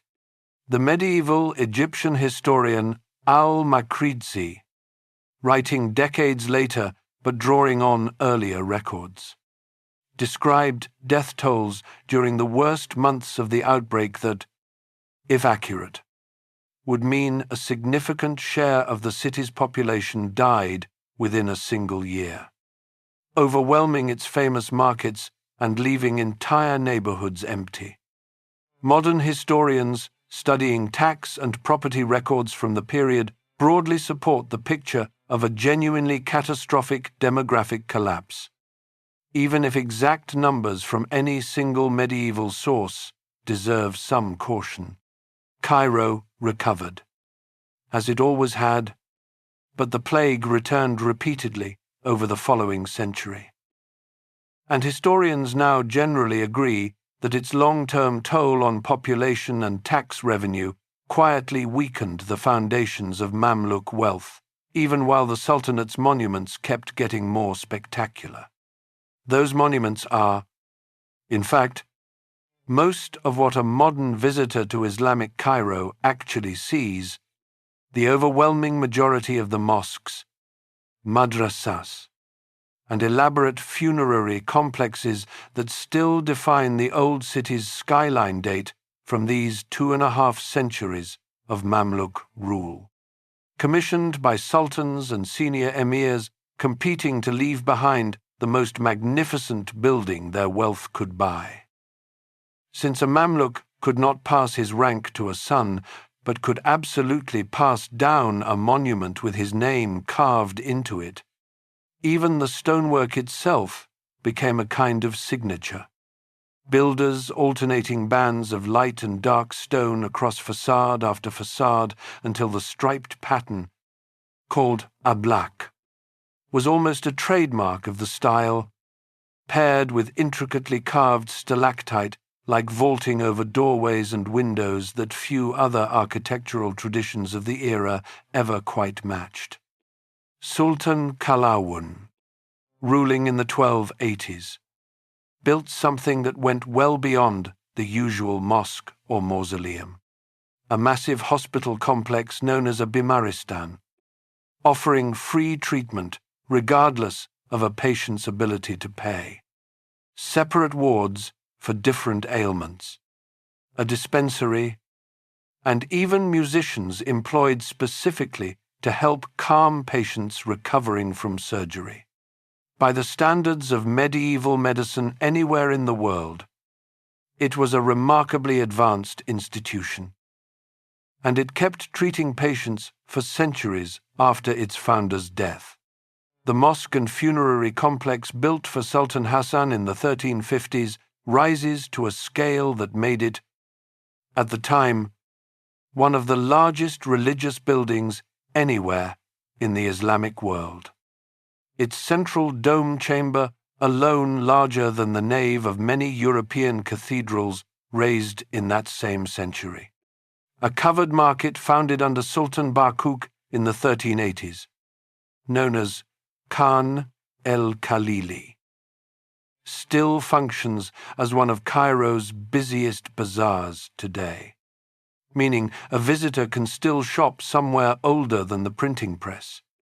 Around 1382, the original Turkic-dominated Mamluk system gave way to a second phase, drawing its recruits mostly from the Caucasus region of Circassia, a transition that changed the ethnic makeup of the ruling class without changing the underlying system very much at all. One of its later sultans, Kite Bey, ruling in the final decades of the 15th century, sponsored such an extraordinary wave of construction across Cairo and beyond that his name remains attached to buildings from the city's old quarters all the way to the walls of Jerusalem. By the start of the 16th century, though, the same trade routes that had made Cairo rich for 250 years were quietly shifting away from it.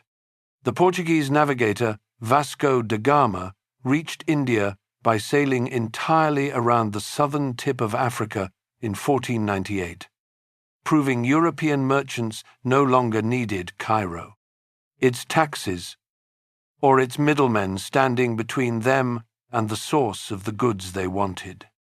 The Mamluk Sultanate that had stopped the Mongols and outlasted the Crusades never fully adapted to that change. And when a new and very different kind of empire finally came for Egypt, it would not be stopped the way the Mongols once had been. Chapter 10. Ottoman Shadow and Napoleon's Gamble. The empire that finally ended Mamluk rule was not stopped the way the Mongols once had been. In 1516, the Ottoman Sultan Selim I crushed a Mamluk army in Syria, and by January of 1517, his forces had taken Cairo itself after a final battle just outside the city. The last independent Mamluk Sultan, Tuman Bey II, was captured after weeks on the run and hanged at Babzuela, the very gate this story described standing since the Fatimid period, his body left on display as a deliberate message to any Egyptian tempted to remember the old order fondly. Selim's message did not entirely land the way he intended. Egypt became an Ottoman province governed by a pasha sent from Istanbul.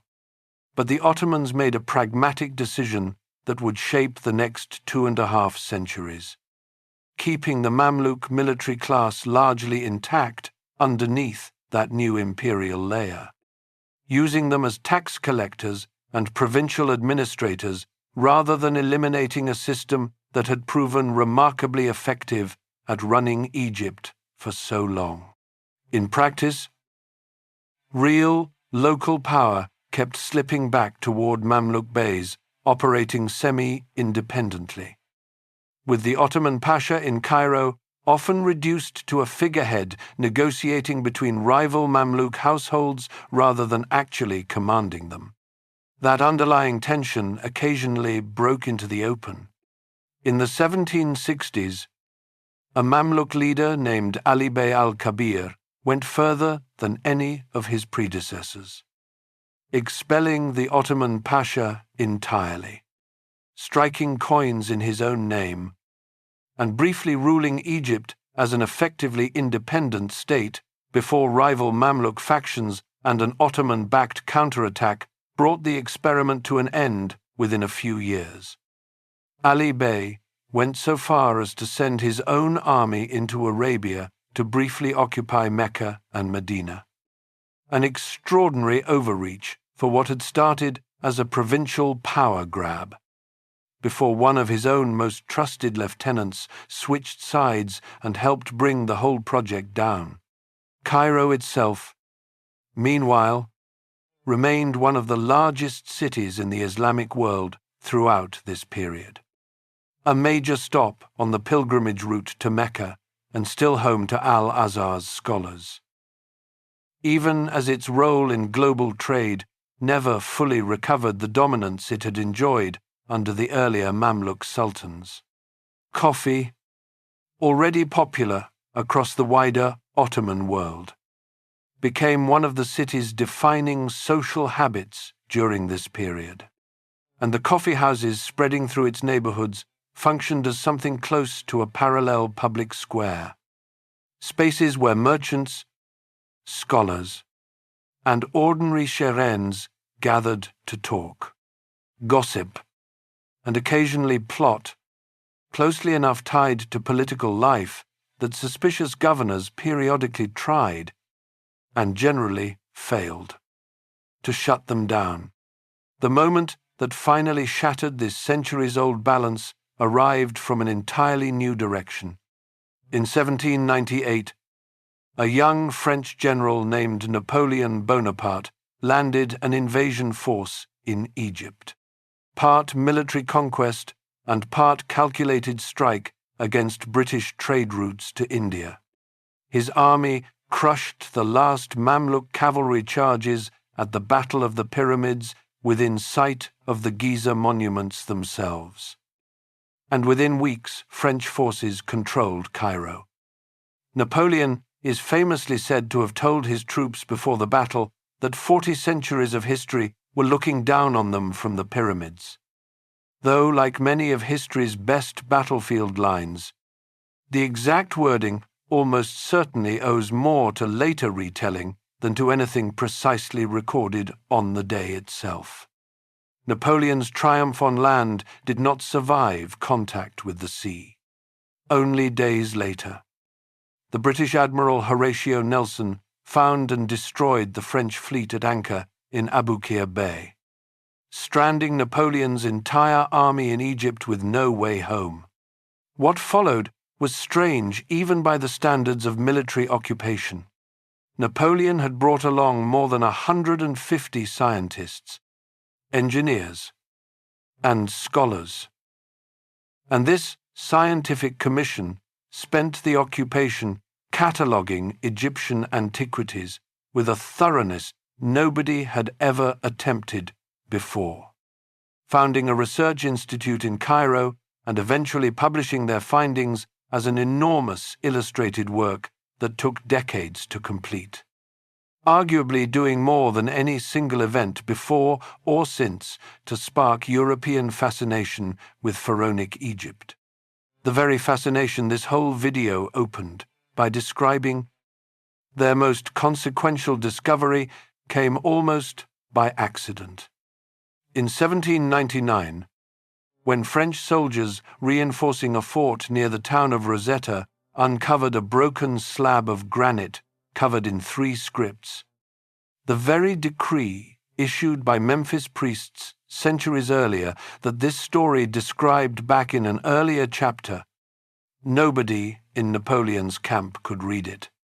It would take more than 20 years, and a French scholar named Champollion before anyone could. The stone itself never made it back to France.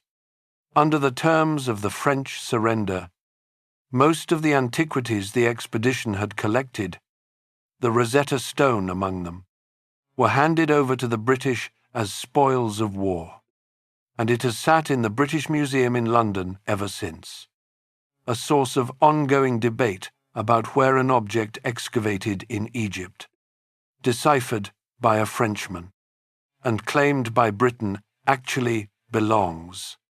That scholarship did nothing to save the occupation itself. Stranded, harassed by British and Ottoman forces, and increasingly unpopular with the Egyptian population, Napoleon abandoned his own army in 1799 to return to France and seize power there instead, and the French garrison that remained finally surrendered to a combined British and Ottoman force in 1801. Egypt was nominally restored to Ottoman control. In practice, the brief French occupation had exposed exactly how vulnerable the country now was, and cleared the way for a new and far more consequential figure to fill the vacuum it left behind. Chapter 11. Muhammad Ali's Gamble and Paris on the Nile. The vacuum Napoleon left behind did not stay empty for long. Ottoman authority, Mamluk remnants, and local Egyptian factions all scrambled for control of Cairo over the next several years. And the man who eventually won that scramble was, of all people, an Ottoman officer of Albanian origin named Muhammad Ali, sent to Egypt as part of the force expelling the French and shrewd enough to outmaneuver every other claimant once they had gone. By 1805, with the backing of Cairo's own religious and merchant establishment as much as any formal Ottoman appointment, Muhammad Ali secured the title of governor, and he would spend the next 4 decades turning that title into something closer to an independent kingdom in everything but name. His first major move settled a 600-year-old political problem in a single afternoon. In March of 1811, Muhammad Ali invited the remaining Mamluk beys to a lavish ceremony at the Citadel, ostensibly to celebrate his son's departure on a military campaign. As the Mamluk procession filed out through a narrow, walled passage afterward, Muhammad Ali's own soldiers, positioned along the surrounding rooftops, opened fire, killing most of the assembled Mamluk leadership within minutes. It was a massacre, deliberately staged inside the same fortress Saladin had built to unify the city more than 6 centuries earlier, and it permanently ended the Mamluks as an independent political and military force in Egypt, a class that had ruled or shared power in this city, in one form or another, since a slave named Shajar al-Dur first put on a crown. With his last serious domestic rivals eliminated, Muhammad Ali set about modernizing Egypt with an intensity no ruler of the country had attempted in centuries. He built a new conscript army trained along European lines, established factories and shipyards, expanded irrigation to grow cotton for export on an industrial scale, and sent Egyptian students to study in Paris and other European capitals, importing engineers and advisors in the other direction. He was, by most modern assessments, the founder of the Egyptian state as a distinct modern entity, and his descendants would go on ruling Egypt, through one title change after another, for the next 147 years. Among his less celebrated projects, Muhammad Ali established Egypt's first Arabic printing press at Bulaq, just outside central Cairo, launching a publishing and translation movement that would eventually touch nearly every aspect of modern Arabic intellectual life, all traceable back to a ruler mostly remembered today for army reforms and a massacre. That ambition reached its most famous expression under his grandson, Ismail, who inherited the throne in 1863 and a few years later secured from the Ottoman Sultan the elevated title of Khedive rather than governor, a deliberate signal of just how far the dynasty had drifted from ordinary provincial rule. A canal project across the isthmus connecting the Mediterranean to the Red Sea. First granted as a concession to a French developer named Ferdinand de Lesseps under Ismail's predecessor, finally opened in 1869 after a decade of construction. The Suez Canal instantly became one of the most strategically valuable waterways on Earth, cutting the sea route between Europe and Asia by thousands of miles and putting Egypt back at the literal center of global trade for the first time since the Mamluk spice routes had faded centuries earlier. That achievement came at a steep human cost rarely mentioned in the celebrations. Tens of thousands of Egyptian peasants were conscripted through a forced labor system to dig much of the canal by hand in its early years, working and often dying in harsh desert conditions, until international pressure and the introduction of mechanized dredging equipment finally scaled the practice back partway through construction.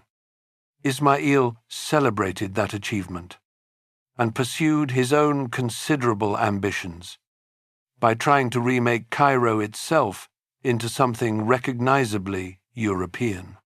Inspired directly by the recent renovation of Paris under Baron Haussmann, he commissioned an entirely new downtown district west of the old medieval city, laid out with wide boulevards, formal squares, and gas street lights, along with a new opera house built specifically for the canal celebrations.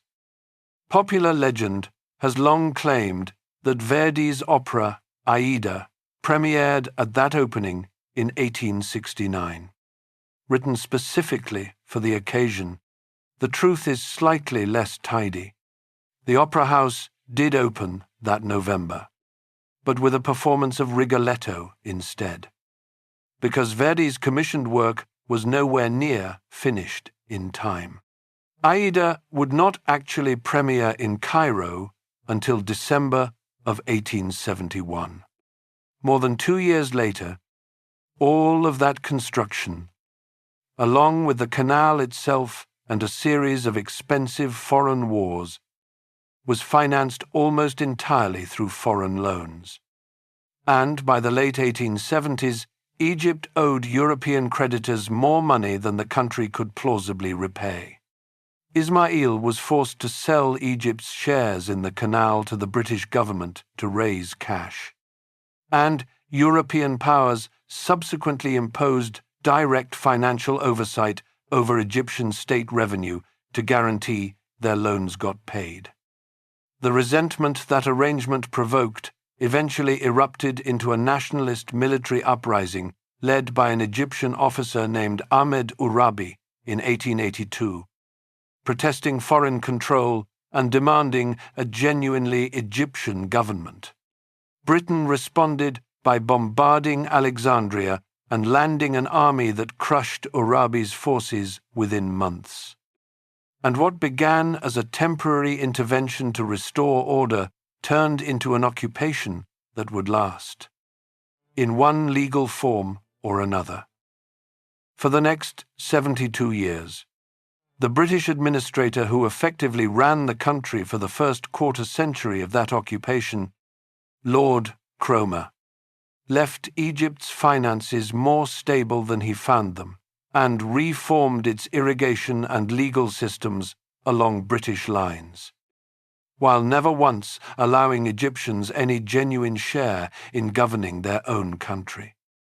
A contradiction that defined the entire occupation and that Egyptian nationalists would spend the coming decades trying to resolve.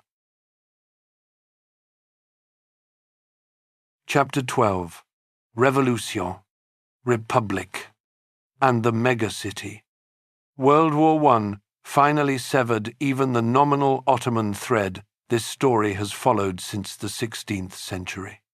In 1914, with the Ottoman Empire allied against Britain, London formally declared Egypt a British protectorate, ending 3.5 centuries of Ottoman sovereignty in a single wartime decree.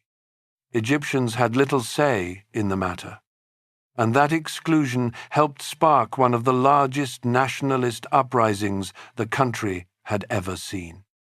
When British authorities exiled the popular nationalist leader Saad Zaghloul in 1919, rather than let him present Egypt's case for independence at the post-war peace conference in Paris, mass protests erupted across the country, drawing in students, workers, and, notably, large numbers of women demonstrating publicly for the first time in Egyptian political life.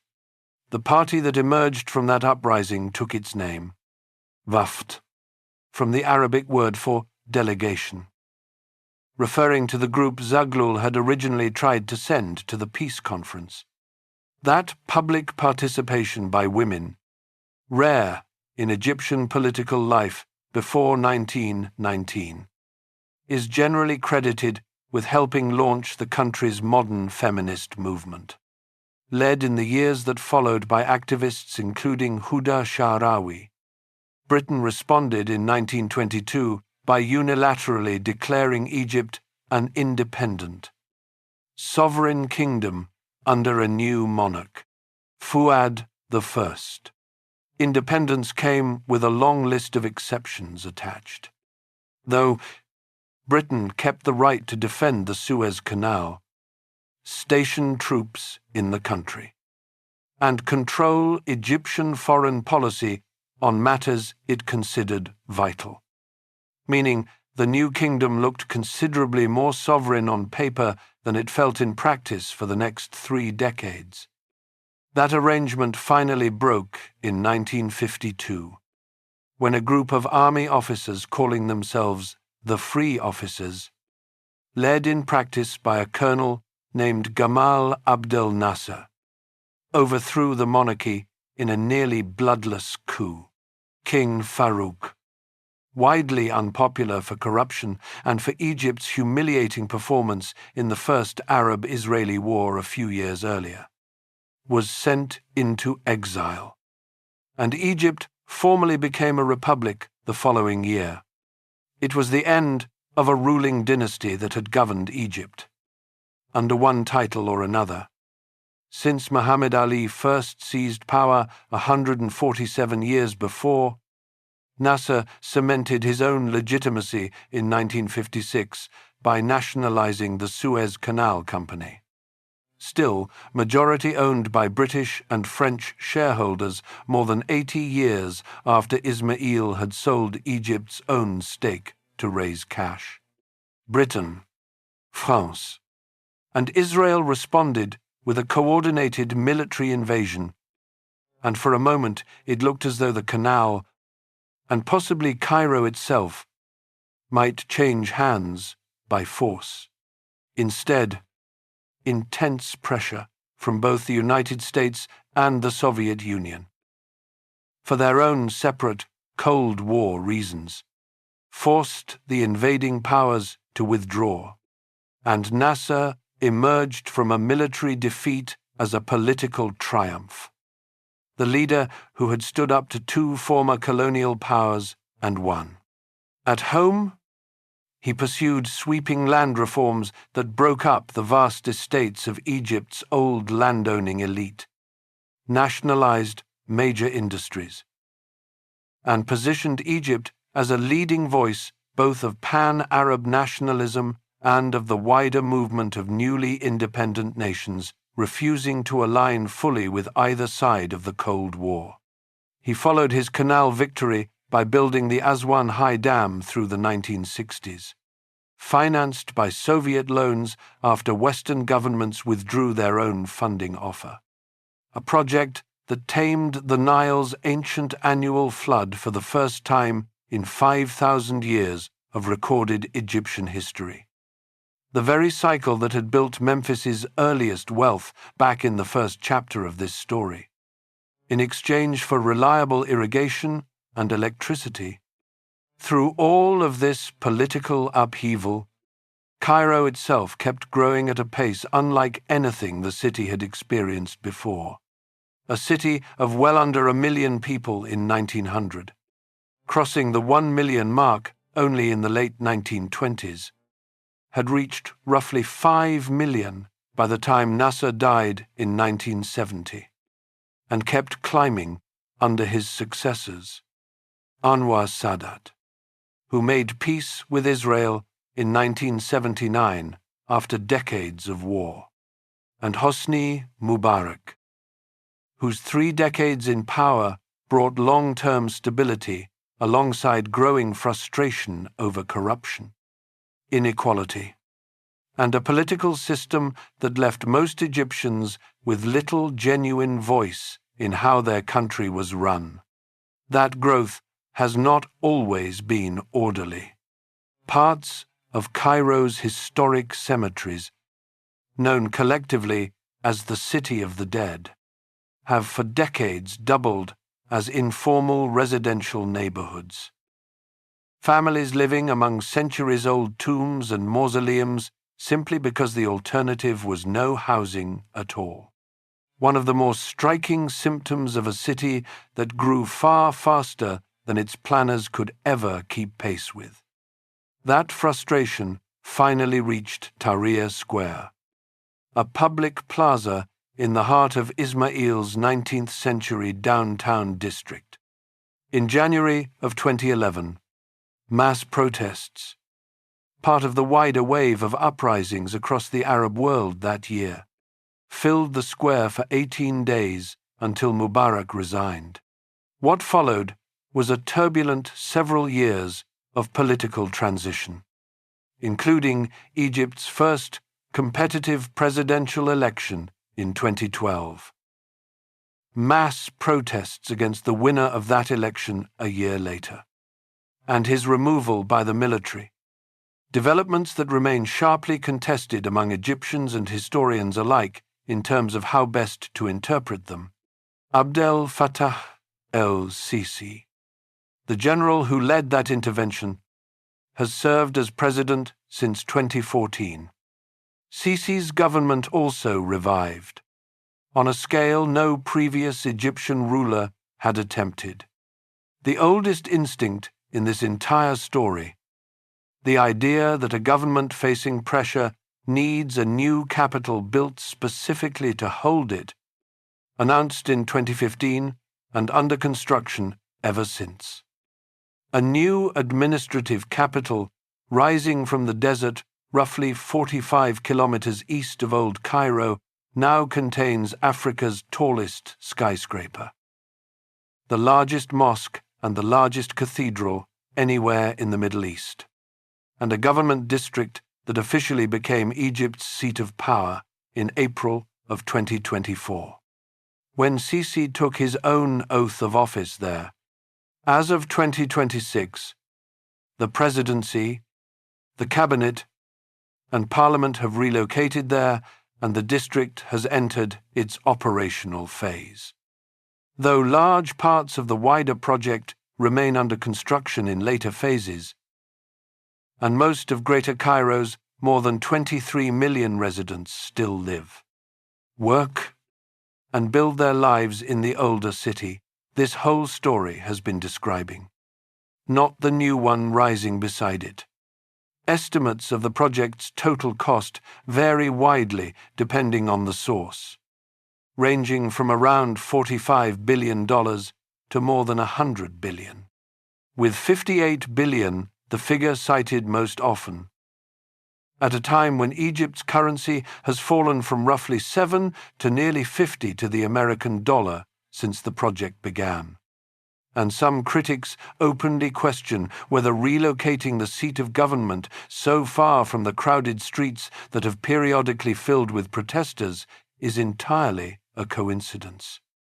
In an unexpected twist, Egyptian lawmakers began debating. In early 2026, a proposal to formally rename the new capital altogether. The suggested name was Memphis. The idea remains sharply controversial inside Egypt, with critics arguing that reaching for a pharaonic name sidelines the country's Arab and Islamic identity. And as of this recording, no final decision has been made. But the mere fact that the debate exists says something this whole video has been building toward from its very first sentence. This was never really 12 different cities wearing 12 different names. It has always been one crossroads, 5,000 years old, renamed again and again by whichever power happened to be standing on it at the time. Memphis did not erase the unification it followed. Fustat did not erase Memphis. Al-Qahira did not erase Fustat. And if the newest capital in the desert genuinely does become Memphis once more, that will not break this pattern. It will complete it, closing a 5,000-year loop in the most literal way this history could possibly manage. Every layer simply sits on top of the one before it, and the traffic, the minaret loudspeakers, and the satellite dishes described at the very start of this video are still there today, sitting on Roman fortress stone, sitting on Fatimid palace foundations, sitting on mud brick laid down before the pyramids existed at all. The pharaohs built a capital at the exact point where two Egypts met. Every ruler since has, one way or another, been building at that same crossroads ever since. Cairo has never finished becoming what it is. It probably never will. That is, in the end, the only thing this city has ever reliably done.